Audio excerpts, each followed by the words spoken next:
Audio Jungle.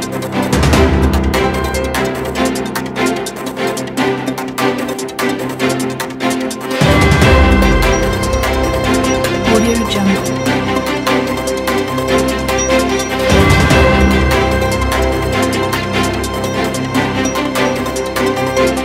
Mesdames, Mesdemoiselles, Messieurs, bienvenue dans votre émission Droit de savoir et surtout, merci d'être fidèles au rendez-vous. À 4 mois de l'élection présidentielle au Congo-Brazzaville, les partis et associations politiques de la majorité présidentielle se livrent aux activités anticonstitutionnelles, menant bien entendu une campagne électorale déguisée au point d'attirer l'attention du Conseil supérieur de la liberté de communication qui les a appelés à une réunion en septembre dernier au palais du Congrès. On dirait une réunion pour la forme puisque personne n'a été inquiété et la preuve, c'est qu'au sortir de cette réunion, d'autres organisations, toujours de la majorité présidentielle, continuent à mener campagne. Dans la même optique, le RDPS de Jean-Pierre Tister-Tikaya, aujourd'hui sous Jean-Marc Tister-Tikaya, on l'appelait à la candidature de Denis Sassou Nguesso, qui pourtant rempile 36 ans de pouvoir, son partage avec un bilan tout à fait négatif, un pays au bord du gouffre, tous les voyants sont au rouge, ce n'est qu'un secret de Polichinelle. Eh bien, pour parler de tout cela, j'ai avec moi sur ce plateau Monsieur Jean-Bruce Pombou Malonda. Il est un ancien membre du RDPS, aujourd'hui membre du Congrès pour la Renaissance du Congo, le CRC, dont il est d'ailleurs le porte-parole. Bonjour Jean-Bruce. Bonjour Christian. Alors, les Congolais t'ont connu au RDPS. Aujourd'hui, tu es au CRC, le Congrès pour la Renaissance du Congo, dont tu es d'ailleurs le porte-parole. Comment expliquer cela? La raison est toute simple. J'étais membre du Rassemblement pour la démocratie et le progrès social. Je ne peux être membre, ou je ne pouvais pas être membre du Rassemblement des pro-Sassou dans le RDPS aujourd'hui. Il n'est plus ce qu'il était sous Jean-Philippe Kibatello, sous Tister. Donc il n'est plus que l'ombre de lui-même. Ça n'est plus qu'un groupe vocal, un conglomérat de batraciens programmés par le pouvoir en place pour crier à qui mieux, viva, viva, viva. Oui, voilà, je ne peux pas, je me reconnais pas dans je ne peux pas me reconnaître une telle organisation dépourvue d'ambition. Est-ce pour autant, on va comprendre que tu avais démissionné ou bien tu es parti Les instances du RDPS ne fonctionnent plus comme il se doit. Donc les choses peuvent se faire selon la règle de l'art. Mais depuis que nous avons eu la tête du parti de revenants successifs, les choses ne fonctionnaient pas. Mais c'est une démission tacite, ça s'entend, puisque mes positions politiques sont différentes de celles que porte le RDPS. Jean-Bruce, je vais t'inviter à suivre avec moi cet élément, une déclaration de Denis Sassou Nguesso, alors à l'opposition. Il déclarait en substance, si la transparence d'une élection majeure n'est pas garantie, le pays encourrait d'énormes risques. On va le suivre et on reviendra là-dessus. J'insiste pour dire que lorsque la Constitution est violée, les démocrates ne doivent pas l'accepter. Partout ailleurs en Afrique, où les dirigeants se sont permis de méprise sur ces questions, ces dirigeants ont plongé leur peuple dans les drames que nous connaissons. Je lance un appel au président de la République pour que nous sauvions la Constitution, pour que nous sauvions la démocratie et pour que nous sauvions la paix. Alors voilà, Jean-Bruce, tu viens de suivre avec moi cet élément, la déclaration de Denis Sassou Nguesso. Alors, quelle analyse fais-tu de cette déclaration, comparaison de ce que l'homme est devenu depuis qu'il a repris le pouvoir par les armes? J'ai bien retenu que tu as dit devenu. Non, je vais corriger une chose. Sassou Nguesso n'est pas devenu. Sassou Nguesso a toujours été ce qu'il est aujourd'hui. Bien caché son jeu. Donc, ce sont ses collègues. Il a parlé de l'URD à l'époque qui se sont laissés abuser. L'homme n'a pas changé. D'ailleurs, ce serment d'ivrogne m'a fait sourire. Il ne croit pas en ce qu'il dit. C'est un grand démagogue. Mais il y a une autre leçon qu'il faut tirer ici qui est très importante et prend le peuple à témoin, c'est que on reconnaît quand même au feu Pascal Lissouba cette liberté, ce gabarit politique, c'est que c'était un vrai démocrate puisqu'il autorisait que de tels meetings se tiennent sous son règne, ce qui n'est pas le cas aujourd'hui. L'opposition ne peut pas se réunir librement comme Denis Sassou Nguesso se réunissait hier. Mais Denis Sassou Nguesso n'a pas de parole. Quand il dit que le respect de la parole donné est un principe cardinal pour lui, mais c'est pas un homme de parole. Voilà, c'est un cas de psychiatrie. En d'autres de jeu, je soulignais plutôt une campagne électorale déguisée menée par les partisans du pouvoir actuel de Brazzaville. Je sais également que le Congrès pour la Renaissance du Congo, le CRC, n'est pas pour les élections, ni pour la concertation qui vient d'être convoquée à Madingu. Mais je sais que vous suivez au moins l'évolution de l'actualité politique au Congo-Brazzaville. Quelle appréciation avez-vous des événements tels que ça se déroule sur le terrain? Ce spectacle, ce folklore politique auquel nous assistons aujourd'hui, on parle de élection parodiée électorale. Il n'y a jamais eu de vraie élection sous Denis Sassou Nguesso. Il parle de dialogue, c'est un dialogue de sourds, c'est une entourloupe, c'est une occasion pour encore enfumer le peuple congolais. Mais ce qui est à craindre, ce que je crains le plus, c'est que cette fois-ci, le peuple ne se laisse pas désabusé par Denis Sassou Nguesso. Parce qu'il s'entête, il continue à se montrer sourd. Cette surdité, quand même, est assez curieuse. Quelqu'un qui est totalement indifférent vis-à-vis du cri du peuple, des pleurs, il n'entend rien. Mais jamais un homme n'a été un défilement aussi fort que tout un peuple réuni. Donc ma crainte, c'est que cette énième entourloupette, ce folklore politique organisé par le pouvoir en place, qu'il n'abute justement à des drames au Congo.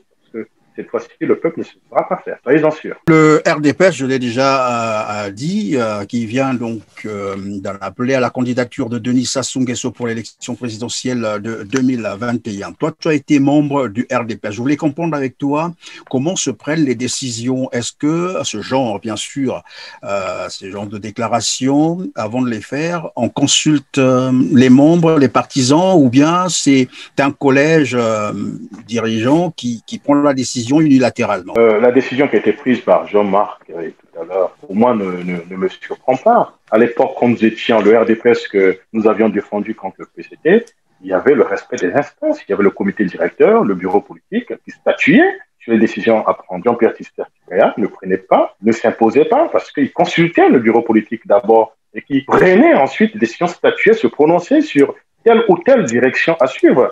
Moi, aujourd'hui, je crains que ce ne soit pas le cas. Le RDPS, je vous ai dit tout à l'heure, n'est plus le Rassemblement pour la démocratie et le progrès social, le rassemblement des pro-Sassou. Alors, les décisions qui se prennent au RDPS, elles sont peut-être prises, c'est des oukases, elles sont dictées depuis le PCT. Donc, c'est des décisions qui sont impopulaires. Mais je dois rappeler à ceux qui n'en restent du RDPS aujourd'hui, Bernard Bati, Makoundi, Julien, il faut pas perdre de vue les événements de Mvumvu en 2008. Ils ne prennent pas les militants du RDPS pour des couards, parce que ceux-là vont se réveiller tôt ou tard. Et je crains qu'il y ait justement, c'est peut-être, je ne lance pas un appel à la vindicte populaire, mais c'est tout comme, qui se méfie quand même, parce que le peuple couloir dont je fais partie n'est pas dupe, il va se réveiller. Il est peut-être même déjà revenu. Maintenant que la déclaration est faite, vous ne pensez pas que finalement le vin est tiré? Les Kwilois, les ressortissants du Kwilu, les Vili Lombe, Lumbu, Valenci des Pounou et tous ceux-là que nous avons accueillis, donc tous les peuples congolais, tous les habitants de Pointe-Noire n'ont jamais été pour Denis Sassou Nguesso. C'est quelques godillots qui ont accompagné, quelques soifards qui ont accompagné ces cortèges et ces processions pour un sou, un autre. Donc, jamais nous avons voté pour Sassou Nguesso au Kwilu. Jamais nous ne voterons pour lui et nous ne le porterons jamais. Donc, non, c'est une fausseté que de croire que les Kwilois ont toujours été pour Sassou Nguesso. Non, c'est une contre-vérité. Nous ne serons jamais pour Denis Sassou Nguesso. Au Kwilu, on n'aime pas Denis Sassou Nguesso. Pourquoi? Denis Sassou Nguesso n'a aucun respect des Kwilois. Aucun respect. Il n'a aucun respect du peuple kwilois. Il blasphème les richesses du Kwilu. Il blasphème les biens, le patrimoine kwilois, culturel. Blasphème les sanctuaires du Kwilu. Il dilapide les richesses. Oh, regardez dans quel état se trouve Pointe-Noire aujourd'hui. C'est une ville sinistrée, un état lamentable. Est-ce que vraiment quelqu'un qui a pour épouse une femme du Kwilu est quelqu'un qui a 40 ans de règne politique? Dans quel pays avez-vous vu cela, que l'on délaisse une ville productrice de pétrole, principale richesse du Congo dans cet état? Il n'y a pas d'électricité, il n'y a pas d'eau, il n'y a pas de voie, il n'y a pas d'école. Le système sanitaire est totalement en délabrement. Les écoles, les bons n'existent pas. Les Kwilois n'ont pas d'avenir. La jeunesse kwiloise a été volontairement sacrifiée par Denis Sassou Nguesso et son groupuscule, c'est Factotum. Je veux dire, c'est Flagorneur, c'est quelques cadres du Kwilu qu'il a disséminé ça et là pour prendre Antena et tout un peuple. Quand il pleut à Pointe-Noire, vous voyez des flaques de partout. Ça ne circule plus. La vie à Pointe-Noire coûte de plus en plus cher. Les gens ont du mal à se nourrir. Il n'y a pas d'université à Pointe-Noire. Mais diantre, mais dans quel monde sommes-nous? D'où nous est venu ce pitanco de Trump? Il dit, bon Dieu, mais quand est-ce que tu vas nous retirer ce monstre? C'est pas possible, c'est une monstruosité. Oui, on peut s'étendre, mais oui, ça ne fera que nous révulser. Moi, il me tarde justement de purger le ventre de tous ces gastrolaques là qui entourent ce satrape. Je pense que le temps viendra. Je ne pense pas que cet appel à la candidature de Denis Sassou Nguesso fait référence à ce que ce dernier aurait promis, sinon pas aurait, il avait promis une nouvelle municipalisation accélérée, comme ils le disent, pour Pointe-Noire, après la toute première... Vous parlez de municipalisation, mais je sais si c'est un mot qui a sa place. Attendez, mais Pointe-Noire, qui est la ville productrice de pétrole, produit 80% des richesses du Kouilou. Combien a-t-elle reçu? Denis Sassou Nguesso a distribué des centaines de milliards dans d'autres villes. Il a brimé Pointe-Noire. Pointe-Noire a dû recevoir 50 ou 80 milliards, mais ces milliards-là se sont volatilisés du jour au lendemain, n'ont pas profité au Kouilou. Mais c'est quoi la municipalisation? Vous pensez que pour développer une ville, un pays, on a besoin de monter sur tous les toits et crier municipalisation? Qu'est-ce que c'est que ça? C'est un marchand de dupes. Attendez, ça fait froid au dos quand on entend ces grands mots, mais attendez, mais j'ai envie de dire qu'on pète plus fort que son derrière quand on utilise des termes comme ça, municipalisation. Mais les caniveaux, quand vous êtes à Pointe-Noire, Monsieur Christian Perrin, mais quand il pleut à Pointe-Noire, mais c'est le désastre. Vous voyez dans quel état d'immondice se trouve Pointe-Noire aujourd'hui? L'espérance de vie des Kouillois a été divisée par 2 en 20 ans. Pointe-Noire est une ville sale, il y a des maladies partout. C'est une ville lugubre, devant l'indifférence d'un président de la République. Une ville qui produit autant d'argent, se retrouver dans un tel état lamentable. Non, mais attendez, arrêtons, ne jouons pas. Tout ça, c'est un leurre. La municipalisation, c'est de 20 mots. Pour moi, c'est le slogan. Oui, mais on peut noter quelques avancées au niveau du Pointe-Noire. Il y a eu quand même la centrale électrique. Il y a le port qui existe d'ailleurs depuis longtemps, mais qui a été reconstruit. Il y a également la cimenterie, dont j'ignore d'ailleurs le nom. Et dernièrement, on a inauguré, je crois, une usine à spaghettis, c'est cela? Ça me fait sourire. Vous savez à quoi sert le port de Pointe-Noire? À importer des croupillons de dinde pour empoisonner les populations du Kouilou, et les armes pour les tuer. Dans sa soupille, le Kouilou, il vend le pétrole du Kouilois, et avec cet argent, il achète les armes pour tuer le Kouilou. Vous voyez le paradoxe? Mais vous me parlez de la centrale électrique. Mais elle se trouve en plein dans mon village de mes grands-parents. Je suis d'Indiano, moi. En contrepartie de l'électricité qui ne profite pas du tout à Indiano. Dans le courant, l'électricité produite à Indiano ne profite pas aux populations.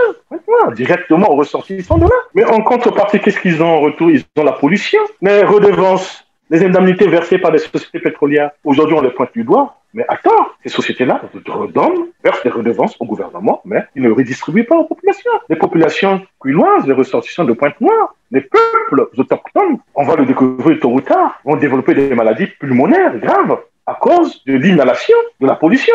Lesquels profitent de tout cet argent? Cet argent profite justement à ceux qui ne sont pas de Pointe-Noire. Moi, je n'ai rien contre les autres Congolais, mais attendez, charité bien ordonnée commence par soi-même. C'est d'abord profiter au peuple avant de pouvoir profiter aux autres.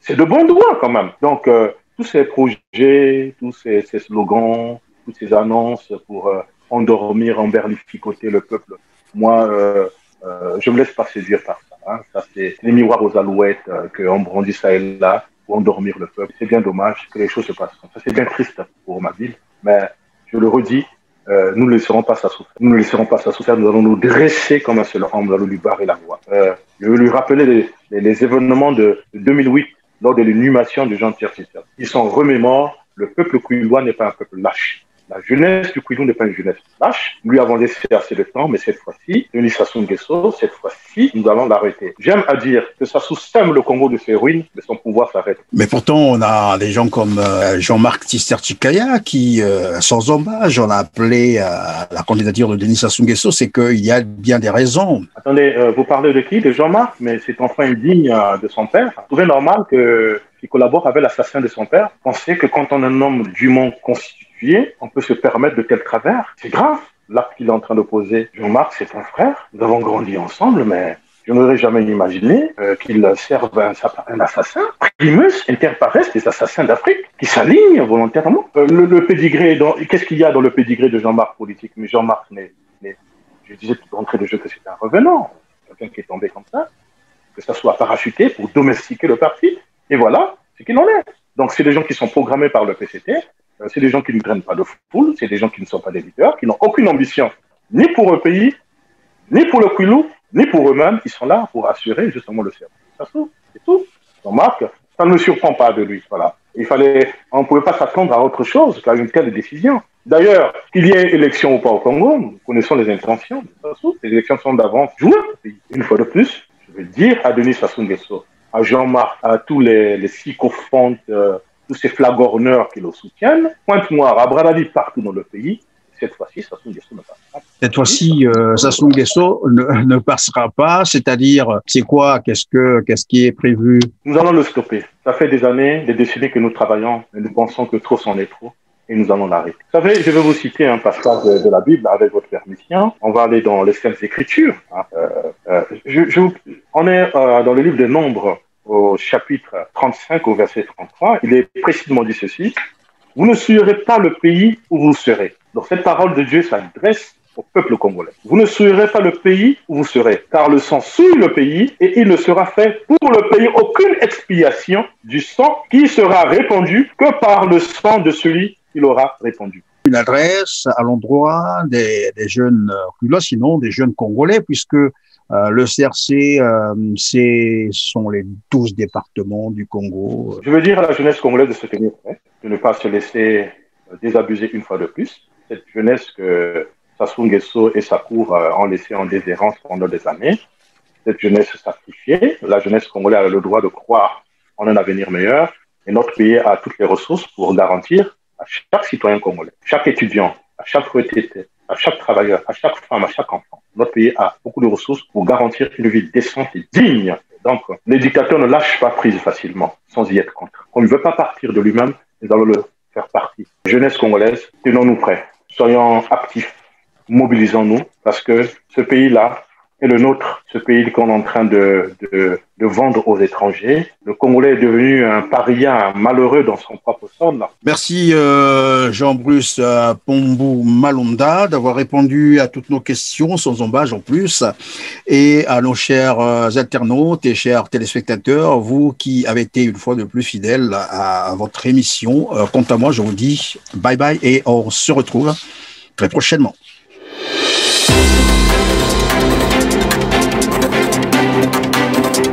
Audio Jungle.